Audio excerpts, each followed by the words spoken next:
Vamos a ver los delitos del capítulo primero del título 11, delitos contra la administración pública. Entonces, específicamente vamos a ver los delitos de atentado y resistencia contra la autoridad, es decir, artículo 237 y hasta el artículo 243 del Código Penal. Primero, para ubicarnos, en el artículo 237 vamos a encontrar el delito de atentado a la autoridad y en el 238 el atentado agravado contra la autoridad. En el artículo 239 los delitos de resistencia y desobediencia a la autoridad. En el 240 la equiparación del particular, es decir, ahí no hay ninguna figura delictiva, aclaremos desde ya.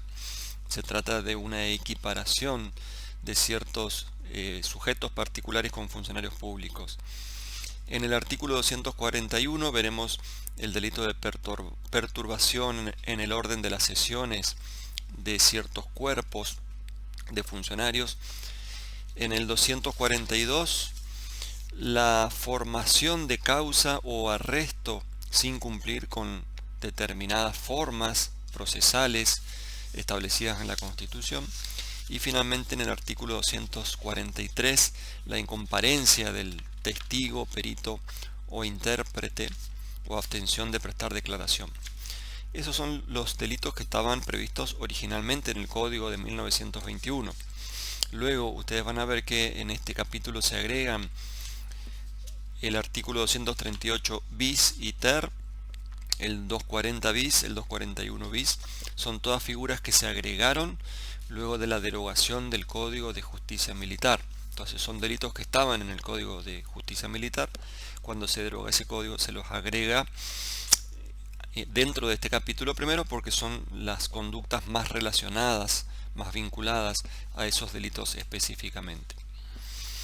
Bien, empezamos entonces con el artículo 237, es decir, el atentado contra la autoridad, que prevé una pena de 1 mes a 2 años para quien empleare intimidación o fuerza contra un funcionario público o contra la persona que le prestare asistencia a requerimiento de aquel o en virtud de un deber legal para exigirle la ejecución u omisión de un acto propio de sus funciones. Bien, este texto es original del Código de 1921, se protege la libertad de determinación del funcionario en su actividad como funcionario público. Entonces, libertad de determinación, es decir, de poder decidir qué hacer, pero siempre y cuando dentro de sus funciones. ¿Cuál es la acción típica? Emplear intimidación o fuerza para que ese funcionario adopte una decisión contraria a su voluntad. La intimidación, en este sentido, tenemos que interpretarla de modo similar a la coacción, como hemos visto en el delito de coacción. La fuerza significa un despliegue de energía contra esa persona, contra el funcionario. Sujeto activo puede ser cualquier persona, incluso otro funcionario público podría ser también un sujeto activo de este delito. Y sujeto pasivo necesariamente es el funcionario público, de acuerdo a la definición del artículo 77 del Código Penal. También puede ser sujeto pasivo una persona que esté prestando colaboración al funcionario público cuando fue requerido por ese funcionario público para colaborar con él en un acto propio de sus funciones. Es necesario, y esta es la gran diferencia con el delito de resistencia a la autoridad. Muchas veces en la práctica se imputa erróneamente tanto el delito de atentado y la resistencia como si fuera posible en un caso. Generalmente es difícil o imposible que se pueda técnicamente aplicar las dos figuras penales, porque en general se excluyen. El delito de atentado a la autoridad exige que la acción del sujeto activo, del autor del delito, se despliegue, se realice antes de que el funcionario público comience a ejecutar ese acto funcional que pretende. Por ejemplo, si el funcionario público está dispuesto a ir a detener a una persona y comienza el acto de detención y este otro se resiste incluso con violencia o con intimidación ahí ya no es posible hablar de atentado. Entonces vamos a ver que en ese caso estaremos hablando de resistencia, el delito de artículo 239. Pero para que exista entonces el atentado es necesario que esa conducta del sujeto activo se realice antes de que el funcionario público comience a ejecutar la conducta propia de sus funciones. Esa es la diferencia esencial.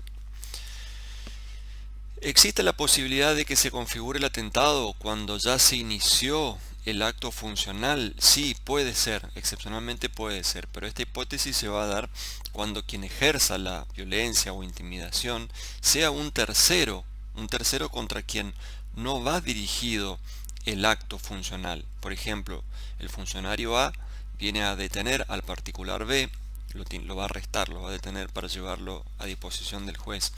Y es un tercer sujeto, el sujeto C, el que realiza violencia o intimidación contra el funcionario. Ahí puede haber delito de atentado, sí, puede haber, en la medida en que ese tercer sujeto no esté colaborando en el acto de resistencia del sujeto B. Es decir, que sea una decisión propia, independiente del sujeto C, de agredir a la autoridad antes de o en el momento de realizar ese acto funcional. Es un delito doloso, entonces el autor de este delito tiene que saber que está ejerciendo fuerza o intimidación contra un funcionario público que está ejerciendo su función. Se exige un elemento subjetivo especial en este caso. El elemento subjetivo especial es la intención de exigirle al funcionario ejecución u omisión de un acto propio de sus funciones. Así dice el artículo 237.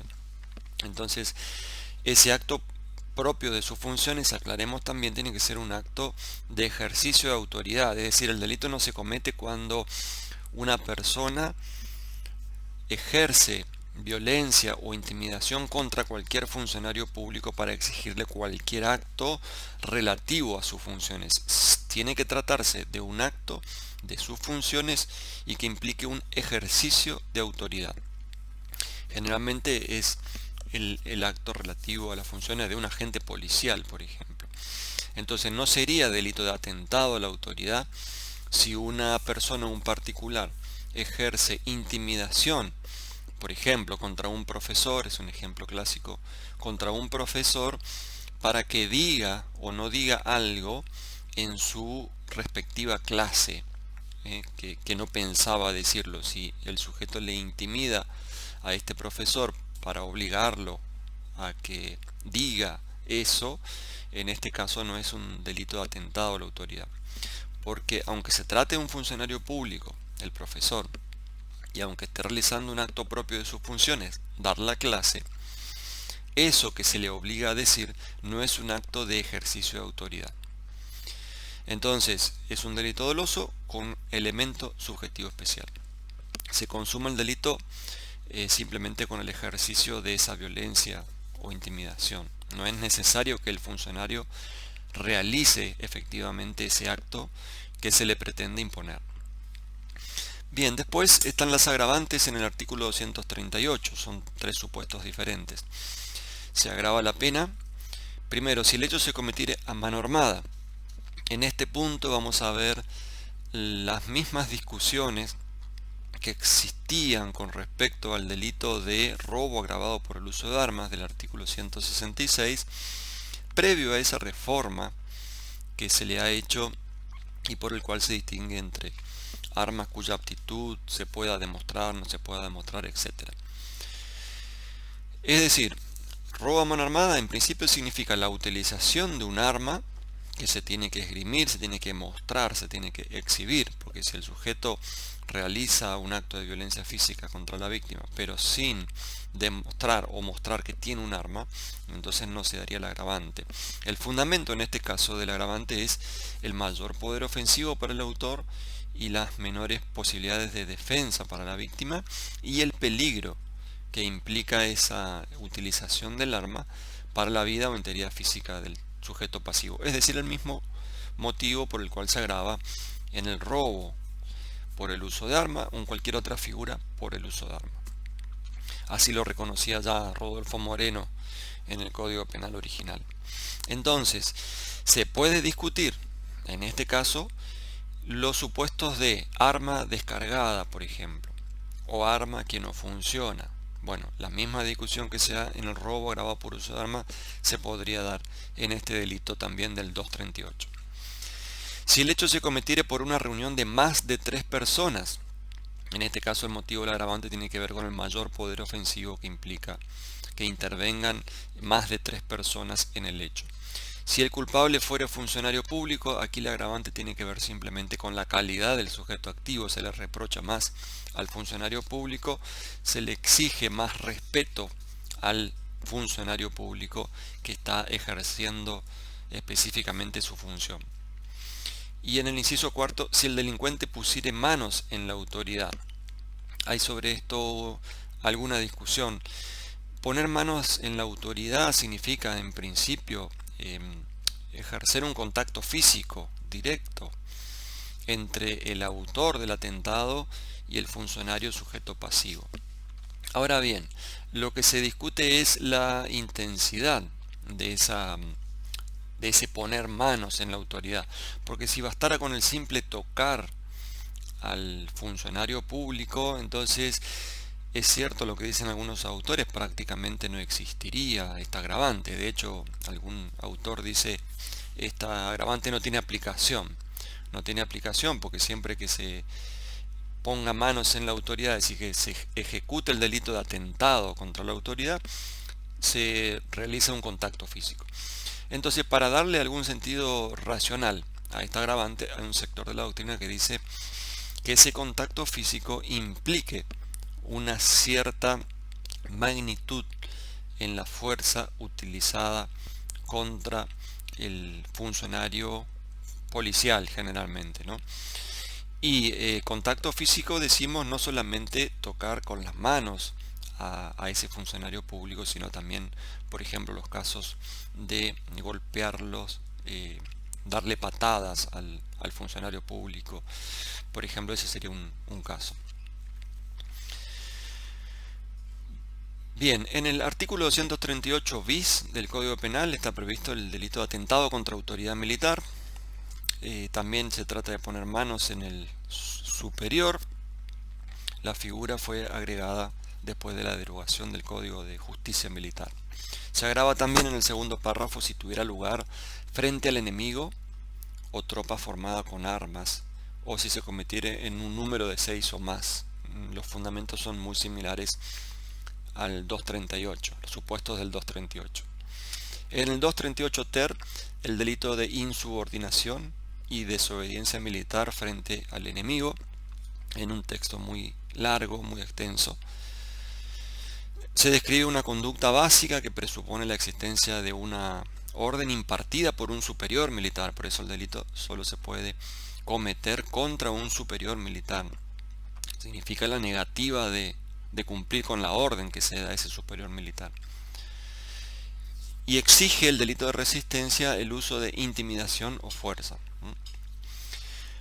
Bien, vamos al delito del 239, es decir, la resistencia y desobediencia a la autoridad, porque son los casos más usuales en la jurisprudencia. Dice el 239, será reprimido con prisión de 15 días a un año el que resistiere o desobedeciere a un funcionario público en el ejercicio legítimo de sus funciones, o a la persona que le prestare asistencia a requerimiento de aquel, o en virtud de obligación legal. Una reacción similar en la última parte al 237, claro.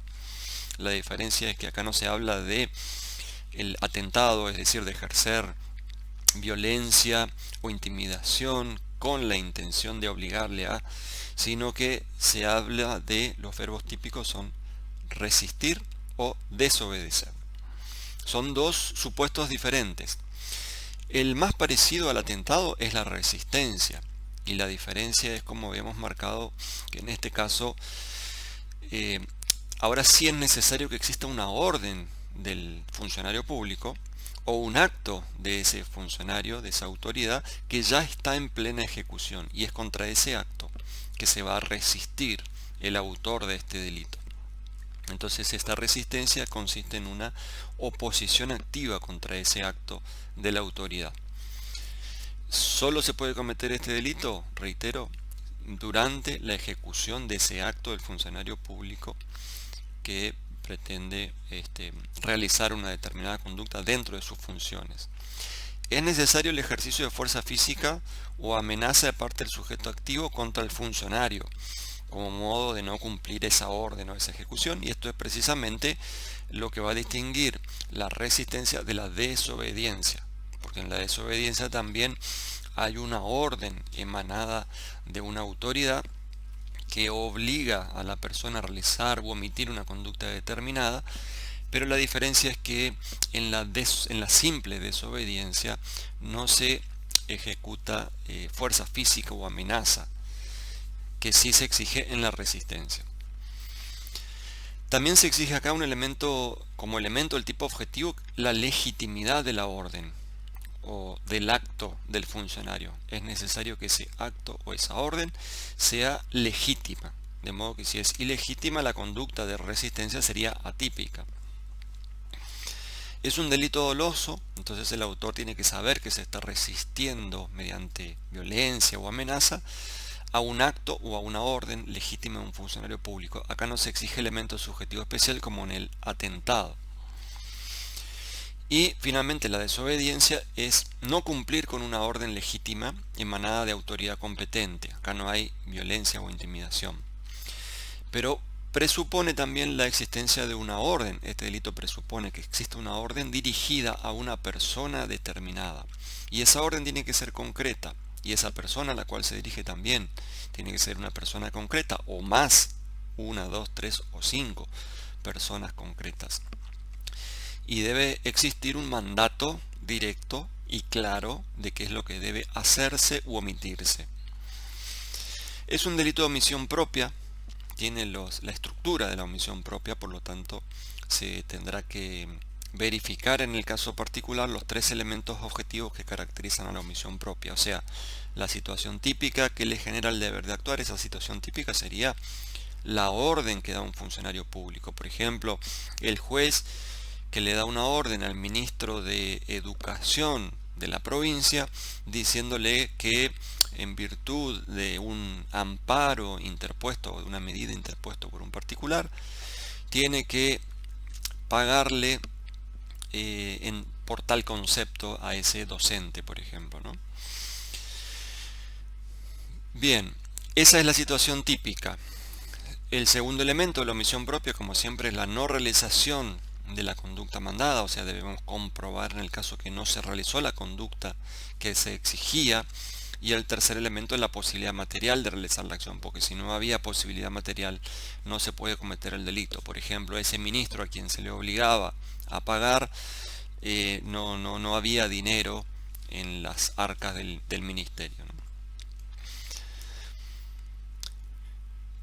No es delito de desobediencia el acto de no cumplir con una orden de detención. Por ejemplo, si al sujeto X lo vienen a detener y este sujeto no cumple con la orden de quedarse quieto para que le coloquen las esposas, en la medida en que no haya existido violencia o intimidación, si lo que hace el sujeto es no cumplir con esa orden de quedarse quieto y se escapa, sale corriendo, en esos supuestos no se considera que existe delito.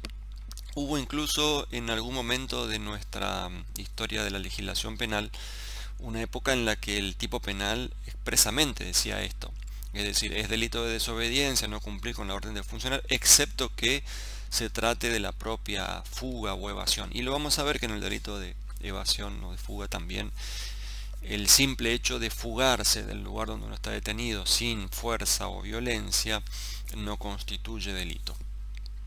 Tiene que ver con la idea del principio de la libertad individual. Es decir, es delito en la medida en que se ejecute violencia o intimidación. Ahí sería el delito de resistencia. Bien, este delito de desobediencia también es un delito doloso, igual que los anteriores, y entonces el autor debe conocer todos los elementos del tipo objetivo. Se consuma la desobediencia con el simple incumplimiento de la orden.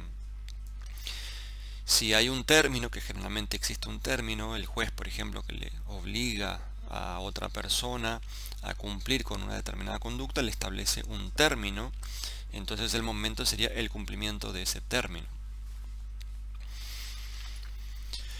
En el artículo 240 no hay una figura delictiva, lo que se hace ahí es equiparar a ciertos particulares con los funcionarios públicos. Dice, a los efectos de los dos artículos precedentes, se reputará funcionario público al particular que tratare de aprender o hubiera aprendido a un delincuente en flagrante delito.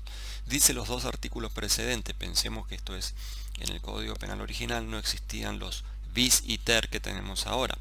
Entonces se refiere al 238 y 239,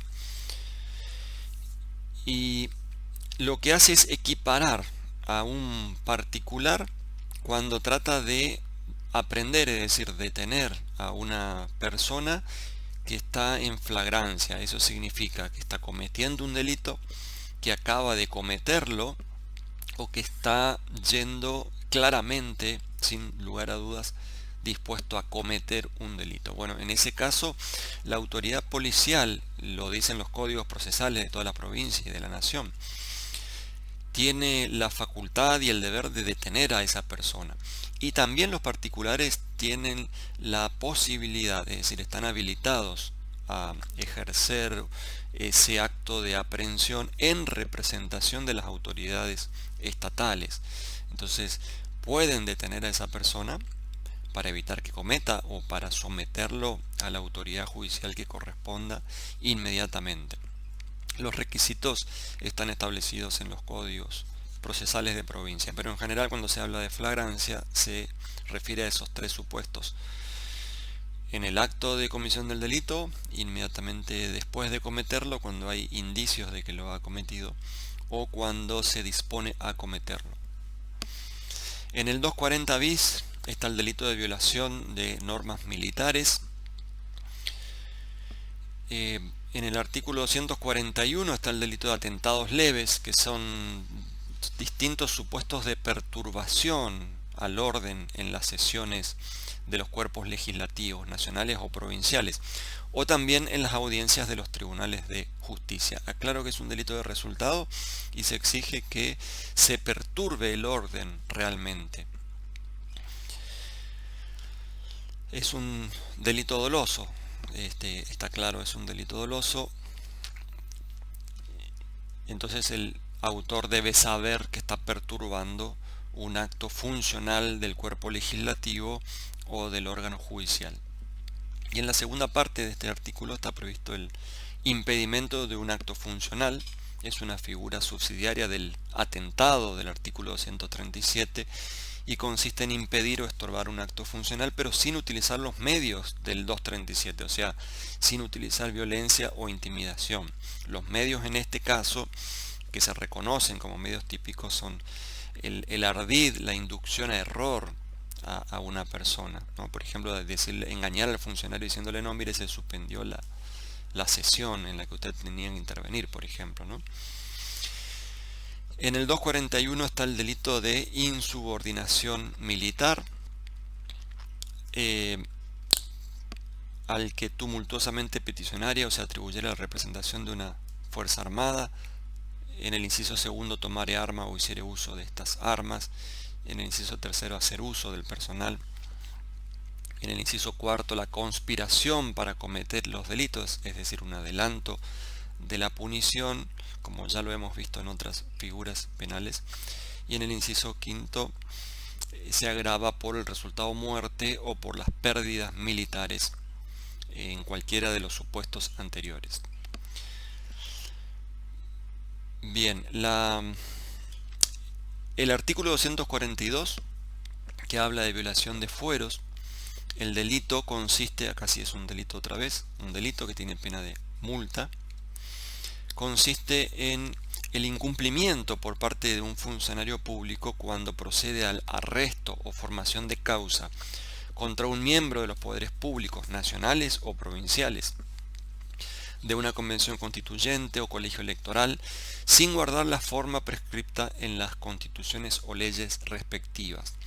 Ocurre que la Constitución Nacional, leyes nacionales, Constitución Provincial, leyes provinciales, prevén distintos procedimientos para proceder al arresto de determinados funcionarios públicos o para proceder a la formación de causa de determinados funcionarios públicos. Generalmente presidente, ministro, gobernadores, ministros provinciales, legisladores nacionales y provinciales, jueces nacionales y provinciales, integrantes de los ministerios públicos, fiscal y de la defensa, tanto de la provincia como de la nación, y algunos otros funcionarios más según la constitución de cada provincia, tienen fueros. Eso significa que necesariamente para detenerlos, proceder a indagarlos, tomarle declaraciones indagatorias o a veces someterlos a un juicio oral o a dictar una condena, o incluso en ese concepto de formación de causa se abarca también los distintos procedimientos judiciales que pueden ser invasivos de ciertos derechos. Por ejemplo, un allanamiento o una requisa. Ese tipo de actos no se puede hacer contra estos funcionarios, estos determinados funcionarios, sin antes proceder de la forma en que establecen las constituciones o leyes. Generalmente se trata de un desafuero o de un juicio político, según el caso.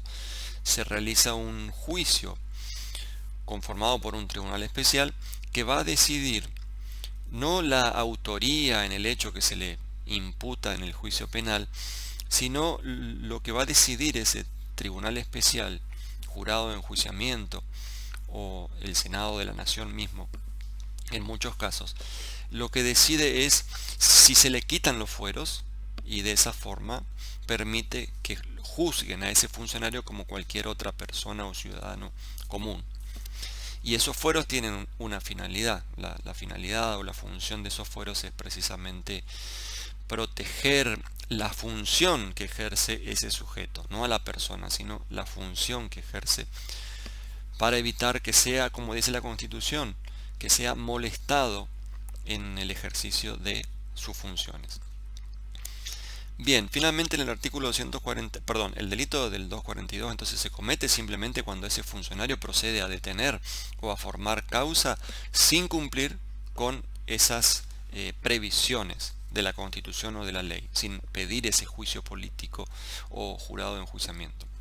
Es un delito doloso, entonces es necesario que el funcionario conozca que está deteniendo a una persona que tiene fueros y que no puede detener, o procede a formar causa contra una persona que tiene fueros y no puede proceder de ese modo. Delito doloso. En el 243 finalmente está el delito de incomparencia de testigos, perito o intérprete.